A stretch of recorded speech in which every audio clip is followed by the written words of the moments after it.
these are some of the starting points. In all of this, a performer might say, oh yes, but how does the work start? How does it unravel? You know, what is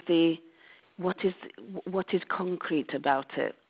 And I always say very much, you know, the process is very, very, very practical, very physical, very proactive, and there is an enormous amount of impulses that the performers will go through. And sometimes circus performers will come to my process of work for many different reasons. Sometimes they are stuck with a number that they've done for many, many years, and they are jaded in that and they can't find any freshness in it. Sometimes they have bits and pieces of material which are not together, which are fragments, and maybe where they are a little bit drowned in not being able to find what they can do with it. And sometimes maybe just freshly out of school or circus school, they don't know what to do with their technique because they haven't found maybe a performative persona that can incorporate and begin to talk. Fundamentally, that's what I like and believe. Any technique has to be a way of saying something, a way of becoming a language, and not just simply a display of technical ability.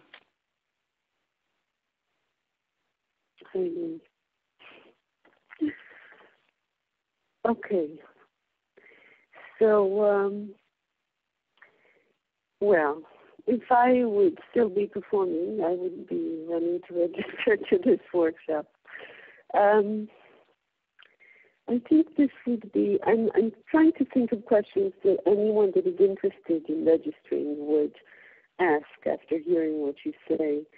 But this puts up so many questions. It's like, you know, it really is about being there and experiencing the process.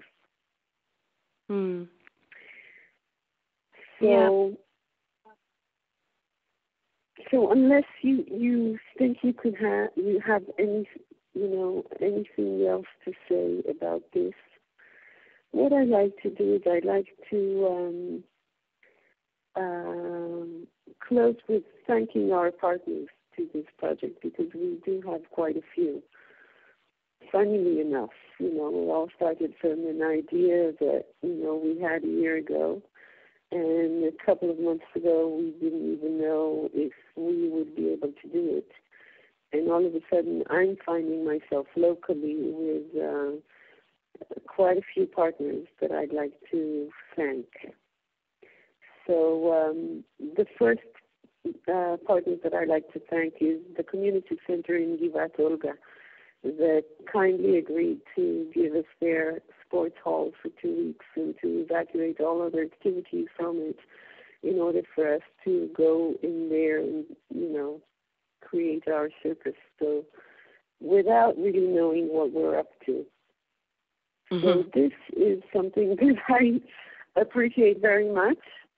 And I want to thank the directorship of the community center for that.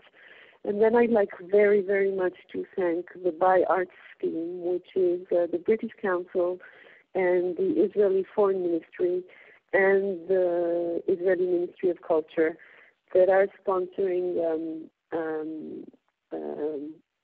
projects between cultural projects between Israel and the UK, and it's thanks to them that you are going to be able to come to Israel. So this is great, and I thank them for their support. It's the first time the On Contemporary Circus Creation Center is doing a project with the Buy Arts, and we hope it will be successful and we'll do many more projects in the future. So this is a beginning for that too. And then today we had a beautiful meeting in the municipality with spokesmen of the municipality, and they're going to support us with publicity all over the city of Hadera, which is great. That's fantastic. So we're going to have signposts all over the city. And I want to thank Guy Lev for designing the poster and the postcard for the project. I want to thank the Hadera Development Fund for being our strategical partner since we started looking for the local partners, and Tamar Bloom, who's directing it. I want to thank Mor Kerfin from City and Change, who's working to create networks within Givat Olga, which is a suburb of Hadera, and an underprivileged one in that. So we're going to do this project, and it's going to be published all around Israel with all these partners, and it's going to be the first project of its kind in Israel, both for circus professionals, and for us with all these new partners. It's the first project we're doing within the Hadera municipality, which is where I live since 2 years. So for me, it's a great privilege to host you here locally at my home. And I think we've thanked everyone. And of course, I want to thank you and Ilan for, finding the time and coming here. And I don't know if you've met any Israeli circus artists in your travels before. Have you? Not yet. Oh. Apart from you. So, okay. So you don't really know what to expect. No. No. Oh, good. Fantastic. So this is going to be a great first surprise for all of us. Yes. Well, maybe less for me because I have seen you work, and it has been a pleasure. And so I hope what I've assisted. I had also the possibility to see your work. You work in the summer school of the L'Enfant Toyo this July, and I've been there for 3 days, and it's been a great honor to see how you work with people, and the way you work with people, and the way you direct the different teams that you work with, and how everything evolves and turns into a performance. And maybe I have one more question about your method of work, because we spoke about that in the summer, and I really think it's a beautiful image. You said to me something of this sort, in this spirit. You said you love to leave the balls hanging up in the air up until the last moment in the creative process, and that for some performers this is okay, for others this is more difficult. Can you speak a little bit about that?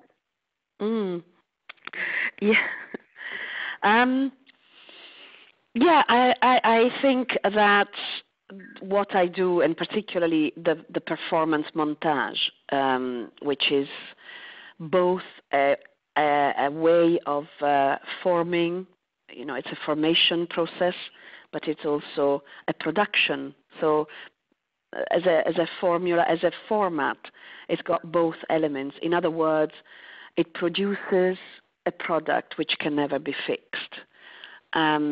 I'd like to think that for this particular project, of course, there are other projects which have to become a product, and that's my responsibility, and they have to continue and sell and, tour the world. But for the performance montage format, I like to think that, and this is something that I say to people that might want to participate, I'd like to think that they're not signing up to rehearse a show that is in my head or that is in somebody's head, but that they are coming with an open mind and spirit to discover, to surrender to not me or anything that is about an authority or a way of seeing, but to surrender to a process.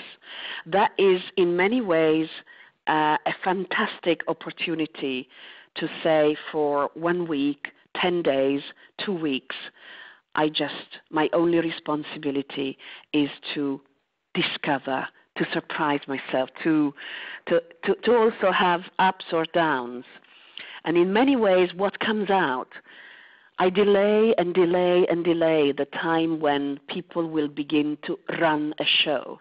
So As I said to you on that day, for some people this is a source of endless anxiety, as we all are human and want to hang on to a structure, to a narrative, to a story. And on the other side, I think it's so limiting to, on day 2 or day 3 or day 4, start the process of taking and rehearsing something which is going to become a product. For me, the process, the creation, that beautiful excitement of when something is very, very vulnerable is a fantastic offer that we can give the audience. And I actually come straight, yesterday was the most recent, the freshest example. You have encountered Alice and Damiano, these 2 Italian fantastic hand-to-hand couple. They were here for this 1 week of creative project, which was called 6 Records of a Floating Life, and with them 2 other people that do cordless and trapeze. What was created up until yesterday morning was absolutely fantastic. Absolutely new fragments, very, very fresh, very raw, very still in that vulnerable state of the body still coming to terms. It's not, the body hasn't absorbed everything, and therefore it has a quality which, when it then becomes a product, it's still good. It's still got that ability and the presentation, but it does no longer have that vulnerability and space and the crackling time where the look of the performer looks and does, listening to each other because it's still unfinished, because it's still in theory, because it's still happening. And this is the example of last night.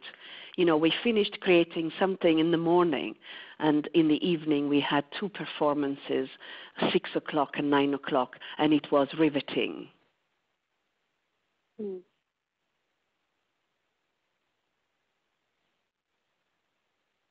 Great. Okay, so I'm looking forward to see what comes out here. I want to ask you if you have one last question. Do you have any hopes or expectations from this visit to Israel? The only hope and expectation that I have is to encounter real people that will engage in this journey, long or short as it might be, and that we will create something that on day 1 is not there. I will also learn from the situation, from the culture. I am coming also as a learner, and will listen to what is offered to me.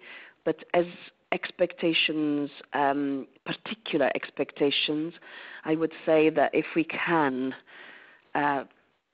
pull down a number of walls that we might create for ourselves or for others, is a fantastic achievement. Oh, well, yeah. Amen to that. So, Firenza, thank you very much for taking the time for this interview.